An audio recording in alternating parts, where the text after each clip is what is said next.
Moto 3. It's not supposed to be Moto 3. So for those who have not got this material, I am recording this video, okay? So what we are going to learn today is about cover letter and curriculum vitae. So first of all, kemarin kalian sudah belajar tentang berbagai professions in IT. So you have learned that maybe when I graduated, I will be I will work in this company, and then I will be this in this profession. Nah, kemudian untuk materi kali ini kita akan bahas tentang cover letter. Sebenarnya kalian mungkin sudah pernah sering dengar apa itu sih sebenarnya cover letter. If you browse in Google, then you will find so many things like this one. Cover letter itu sebenarnya surat lamaran in bahasa. But if you make it in English, maka dia menjadi cover letter. Kenapa disebut cover? Karena dia adanya pasti paling depan, dan dia menjadi cover dari curriculum vitae kalian. So what is inside a cover letter is usually your best qualities. Nah, kalau kita lihat nanti kalian akan temukan banyak sekali. So the best cover letter itu adalah yang simple sebenarnya, tidak terlalu panjang dan biasanya hanya terdiri dari 3 paragraf pendek. If it is longer than that, usually the employee will not read it karena sometimes it just takes time for them. Oke, kita akan melihat dulu how do you make a cover letter. Nah, cover letter di sini biasanya the purpose is actually introduces your resume. Jadi dia memperkenalkan resume. Jadi kalau kalian melihat ada majalah, nah di situ ada kontennya. Nah di situ di cover majalah itu biasanya ada wajah kalian, ada apa yang kalian miliki di dalam resume kalian. Resume itu CV ya guys. Dan what this functions is actually should emphasize why you want to work for that particular organizations and why you would be a good fit. And a curriculum vitae itu nanti biasanya dan wajib didampingi atau didahului oleh sebuah lamaran atau cover letter. Nah, apa sih yang dimasukkan ke dalam cover letter? Yang pertama itu biasanya kita mulai dengan formatnya. Dalam cover letter itu wajib menggunakan formal English. Kalau di pertemuan pertama dulu kita sudah pernah belajar, maka ada gaya-gaya bahasa yang tidak bisa dipakai dalam cover letter seperti slang, kemudian constructions atau do, don't, can, itu nggak bisa. Kemudian menggunakan bahasa yang lebih baku. Dan make it brief, jadi biasanya hanya terdiri dari 1 halaman, tidak boleh lebih karena biasanya itu hanya dibaca sekilas oleh si HRD.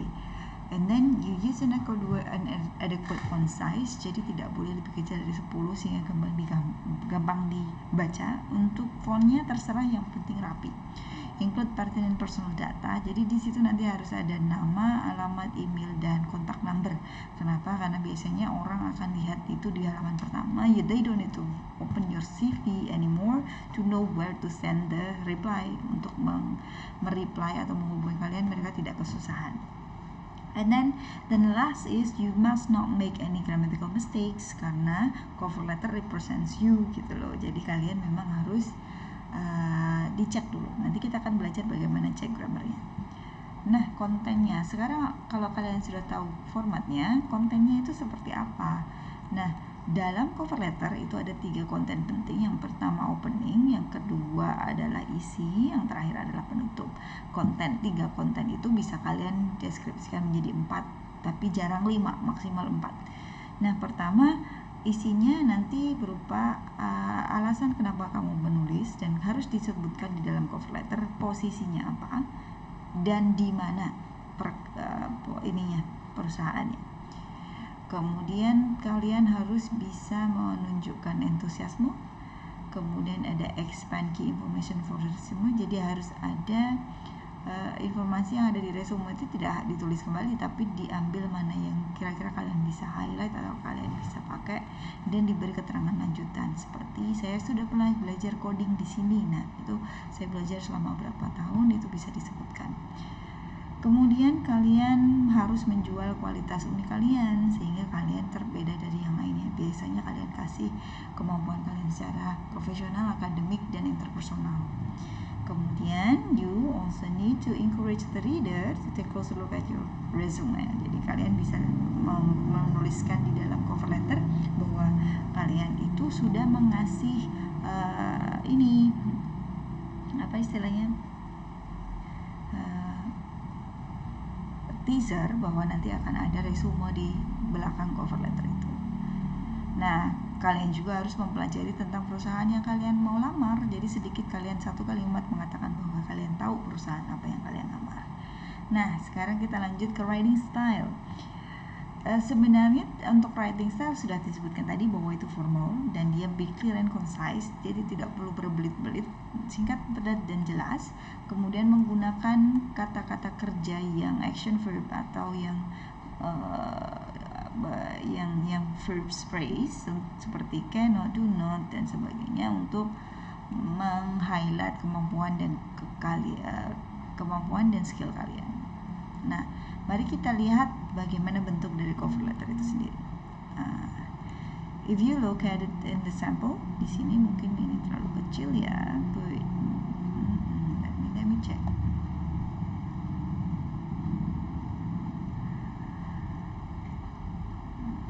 Okay, so actually there are so many things that you can find.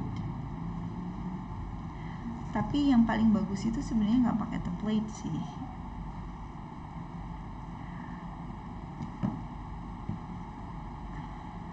Okay, so you have these things. you can get anything now through Google. You're so lucky, guys. Kita coba cari di sini. Mungkin kalian mau jadi system engineer.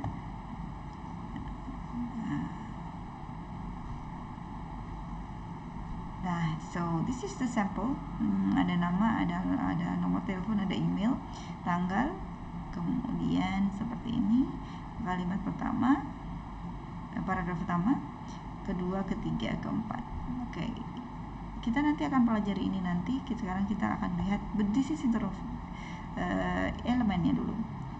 So the formal cover letter itu usually it includes your address, name, address, and then you have to put city, state, and zip code atau kode pos, tanggal kamu menulisnya sehingga si employee itu tahu kalau kalian menulis pada tanggal yang memang masih berlaku lowongan pekerjaan yang ingin kalian lamar. Kemudian contact person address, ini adalah alamat yang kalian tuju. Biasanya ada namanya, ada jabatannya, ada perusahaannya, dan alamatnya. Nah, kalau kalian nggak tahu namanya, kalian tulis saja jabatannya. Oke. Baru pakai dear. Dear itu kalau kalian tahu orangnya maka dear sir atau madam. Kalau kalian tahu nama belakangnya ditulis nama belakangnya. Tapi kalau nggak tahu ya dear HR department bolehlah. Paragraf pertama isinya adalah perkenalan, introducing yourself. Jadi biasanya kalian tulis lulusan dari mana, tahun berapa, IPK-nya berapa. Kemudian kalian harus sebutkan posisi apa yang kalian mau lamar. Apakah itu permanen, apakah itu sebuah freelance. Nah, kemudian kamu akan diminta untuk menulis nama, posisi, field, dan apa yang kamu tertarik gitu ya. Kemudian bagaimana kalian mendengar atau mengetahui tentang lowongan pekerjaan itu juga ditulis di sini. Kemudian kalau ada orang yang memberikan referensi maka ditulis di sini juga. Biasanya di sini nanti akan ada notifications. Oh ternyata orang ini yang memberikan referensi. Nah, paragraf kedua itu biasanya isinya adalah qualifications yang kalian pikir dapat memberikan nilai tambah untuk kalian. Contohnya, kalian memiliki IPK yang tinggi, kalian pernah bekerja di sebuah perusahaan IT, atau kalian sudah pernah mempelajari programming yang sulit. Nah, itu ditulis di sini. Di samping secara akademik kalian pernah jadi ketua BEM, ditulis di sini. Jadi ada 3 hal yang bisa kalian tulis di bagian tengah. Yang pertama adalah academic achievement, yaitu prestasi akademik yang kalian banggakan. Kedua adalah professional achievement atau prestasi secara profesional yang bisa kalian banggakan. work experience atau pengalaman pekerjaan, dan yang keempat adalah interpersonal skill, yaitu kemampuan kalian dalam berkomunikasi, dalam bekerja sama dan yang lainnya. Itu di highlight di paragraf kedua. The last paragraph itu adalah closing. Jadi di sini kalian akan diminta untuk stating your desire for an interview. Jadi kalian harus menutupnya dengan saya mau diinterview kapanpun. And then you may state that you will phone or email in a week or so. Jadi kalian boleh bilang bahwa nanti kita akan menanyakan kabar lamaran saya ini, for example. Kemudian, tapi kalau kamu bilang akan menanyakan lagi, benar-benar ditanyakan ya. Nah, kalian juga bisa memasukkan contact informations kalian di sini. Lagi, kalau di atas tadi belum, maka boleh disebutkan di sini. Dan reference kalau perlu. Kemudian ditulis sincerely, tanda tangan. Nah, itu adalah bentuk cover letter. Sekarang sampelnya. If you take a look at this one di sini, this is a very simple one, memang karena template. Jadi ada nama, alamat dan sebagainya. Tanggal, ini dear hiring manager, harusnya ada tanggal designated-nya ke siapa dikirimnya. Cuman kalau ini versi simpelnya. Saya hanya ingin mengatakan elemennya saja ya. Jadi dia siapa? Kalau kalian tahu nama belakangnya ditulis. Kalau posisinya saja. Kalau mau aman sir atau madam. Kalau sudah disebut di sini di atas ini kepada siapa, itu pakai sir atau madam. Nah, sekarang I am thrilled. Nah, ini pembukaan. Saya senang untuk melamar. Ini pekerjaannya ditulis di sini. Nih positionnya apa? Kemudian that you currently have at Innovation Technologies. Ini mungkin perusahaannya ya. Di sini kalian sedikit introducing yourself. Dan kenapa kalian tertarik? Nah, kemudian ditulis di bagian belakang, saya percaya bahwa saya akan bisa menjadi tambahan yang berharga bagi tim Anda, gitu ya. Kemudian ini tadi yang introduction ya. Usually Indonesia biasanya pakai perkenalan nama, tapi kalau sudah disebut namanya nggak perlu ya. And then this is your qualifications. Melanjut ke kualifikasi kalian. Nah, pertama ini dimulai dari pengalaman. Apa saja yang pernah kalian lakukan di sini ya, terus pekerjaan apa yang kalian lakukan di situ. Designing encryption system, collaborating with system analyst to find and analyze data that might point to possible weakness in the network monitoring and improving system. Kalau kalian sudah belajar tentang berbagai pekerjaan, kalian pasti bisa mengetahui kompetensi apa yang bisa dimasukkan ke sini. Nah, ini pengalaman lagi, terus ini yang sama ya. Pengalaman. Yang terakhir itu adalah penutup. Nah, ini dikasih interview bla bla bla dan sebagainya. Nah, ini sampelnya. That's about curriculum cover letter. Sekarang kita akan lanjut ke selanjutnya, yaitu curriculum vitae. Nah, curriculum vitae itu biasa disebut dengan resume. Itu biasanya dipakai untuk semacam begini, ada beda antara portofolio dan curriculum vitae. Kalau kalian bikin portofolio itu berarti kalian bikin jejak-jejak produk atau apa yang sudah kalian buat, itu namanya portofolio. Tapi kalau curriculum vitae itu isinya adalah the highlight of your daftar riwayat hidup, the same gitu ya. Nah, isinya apa? Biasanya kata-katanya singkat, tidak berbelit-belit. Jadi bisa menggunakan jadi posisinya curriculum vitae itu tidak compact dengan teks, tapi dia lebih mudah dibaca ya. Jadi dia bentuknya table. Kemudian ya pasti nggak boleh spelling grammarnya error. Panjangnya bisa bermacam-macam tergantung pengalaman kalian. Kalau CV saya itu 3-5 halaman, karena biasanya saya masukkan semuanya dari saya kuliah 1, S2. Nah, itu jadi banyak sekali pengalamannya, karena memang dulu saya sering nyambi-nyambi kerja. So the more experience and the more things you tell, there will be the longer CV you have. Jadi kalau kalian nanti baca CV dari orang-orang besar, profesor dan sebagainya itu pasti panjang banget, nggak cuma 1 halaman. Itu style di negara Asia. I don't know kalau di luar negeri ya mungkin bisa juga sih, tergantung. Nah, isinya apa yang harus ada di dalam CV? Pertama adalah contact information, name, address, telephone number, itu harus ada. Kemudian kadang di Indonesia kalian diminta oleh jenis kelamin, diminta umur dan sebagainya. Tapi kalau di luar negeri biasanya nggak pakai agama. Kalau di sini agama dan suku sebagainya ya. Di luar negeri nggak boleh. Terus pendidikannya. Nah, pendidikan itu biasanya dari yang terbaru ke yang terlama. Isinya nanti adalah institusinya apa, major atau jurusannya apa, tahun berapa sampai berapa, IPK-nya berapa.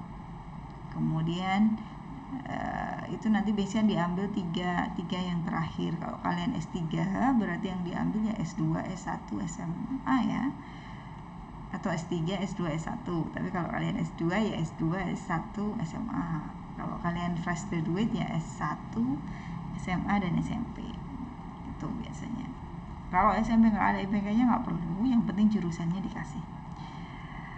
Oke, sekarang kalau kalian punya academic atau professional honors itu silakan dimasukkan di sini. Kalian adalah seorang, misalnya kalian dapat beasiswa, ditulis di CV kalian. Kalau kalian misalnya sudah pernah menang sesuatu, ditulis di sini. Baik itu secara akademik maupun non akademik, semuanya ditulis di sini.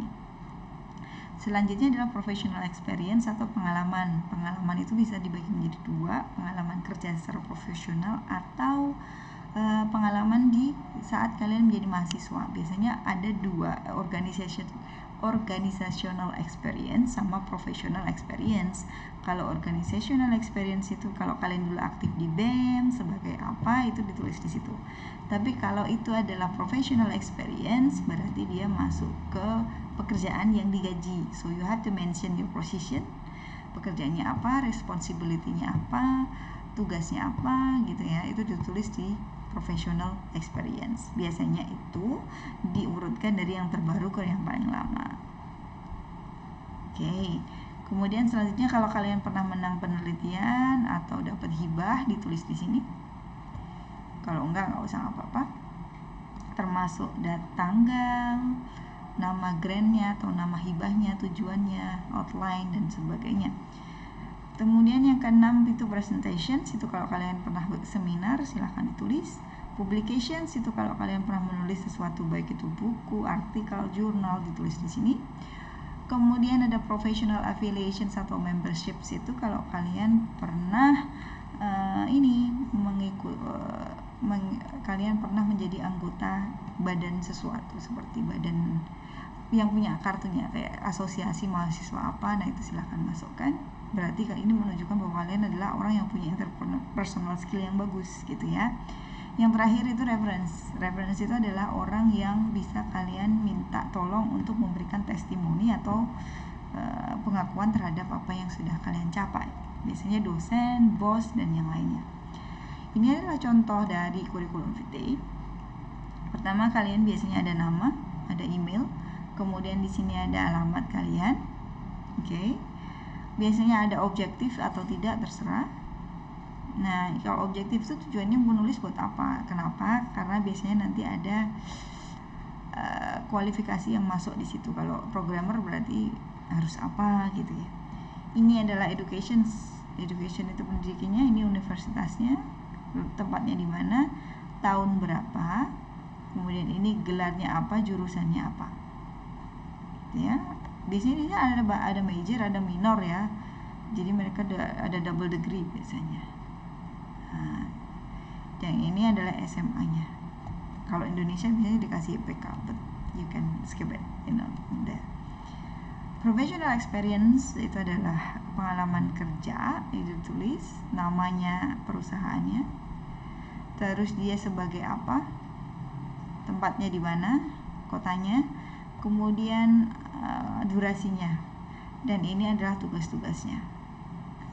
Sama di sini juga, perusahaannya apa, posisinya apa, kemudian kotanya di mana, durasi, dan ini adalah tanggung jawabnya. Jadi itu cara menulis professional experience. Kalau kalian belum pernah kerja, berarti sama aja tinggal diganti organizational experience. Ini nama organisasinya, posisinya sebagai apa, tempatnya di mana, durasi, baru tanggung jawabnya.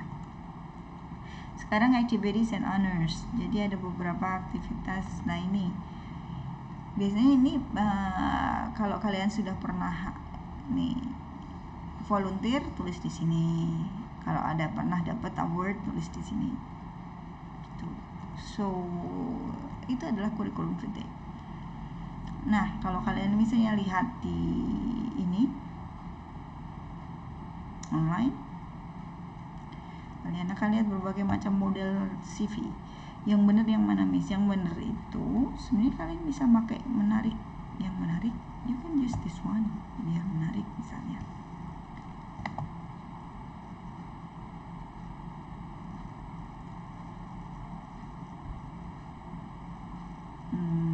Okay, so you can open this.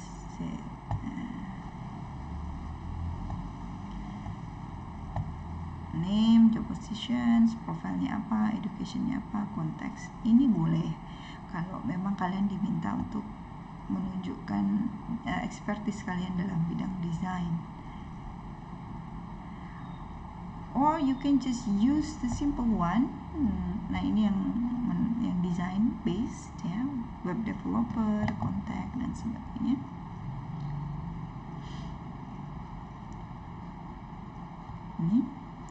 Ini juga bisa.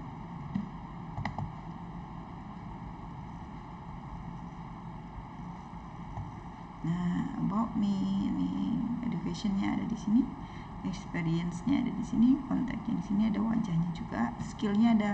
Oh, skill itu ada bisa bahasa, bisa juga ini ya, programming. Nah, misalnya kita coba bukan yang ini misalnya. Okay. Sebenarnya memang ada banyak sekali template for you to make. Tujuannya apa? Ini namanya basic information, ini education. Skillnya ada computer, ada language, ada honors and award. Certifications juga ada, dapat sertifikat. Sama dia interestnya apa. Ini work experience, pekerjaannya, durasi, posisi, terus responsibility atau kegiatannya apa. And then this is the activities, boleh seminar, boleh apa. Nah ini ada GPA-nya. Nah oke, itu saja tentang CV dan kurikulum vitae. Nah apa yang harus kalian lakukan setelah itu? Kalian harus membuat CV kalian dan cover letter. Cover letter di sini kalian bisa kerjakan ini untuk latihan. Kemudian mengisi ini untuk membuat kurikulum vitae, nama, personal information, education, itu ditulis ya. Oke. Nah, linknya nanti dikumpulkan di Padlet. Oke ya, untuk pertemuan ini lebih ke situ dulu, membuat cover letter dan kurikulum vitae dikumpulkan di Padlet. Nah, sebelum itu kalian harus juga belajar yang namanya proofreading biar tidak melakukan kesalahan. So first you can just search Grammarly and then you can just click it.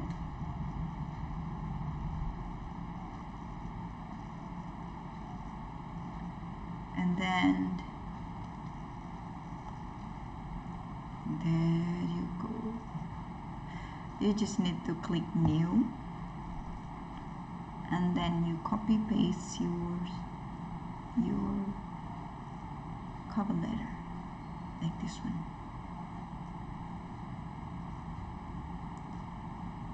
Okay. Well, maybe, probably, possibly this will be okay because it has been. Biasanya kalau sudah di web itu sudah di proofread, tapi kadang juga enggak ya guys. Okay, so just copy and paste. You can do this for any document, and then you select the goals. You choose formal, knowledgeable. You have business, for example, not general. confident. Done.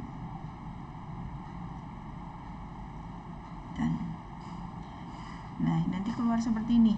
Nah, ini namanya the corrections. Indonesia harusnya punya IED ya. Kalian bisa bikin deh besok ya, yang kayak Grammarly tapi Indonesia version gitu ya.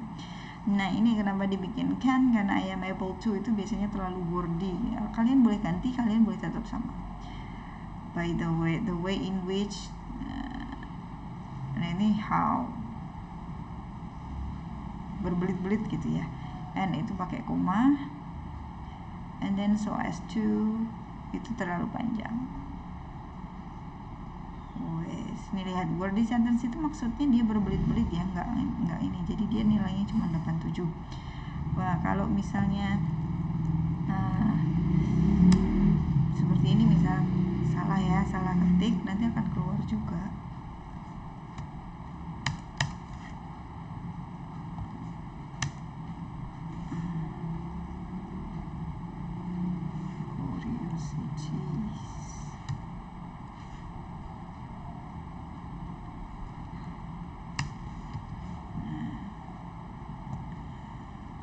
Nanti nih lihat nih, spellingnya salah, tulis.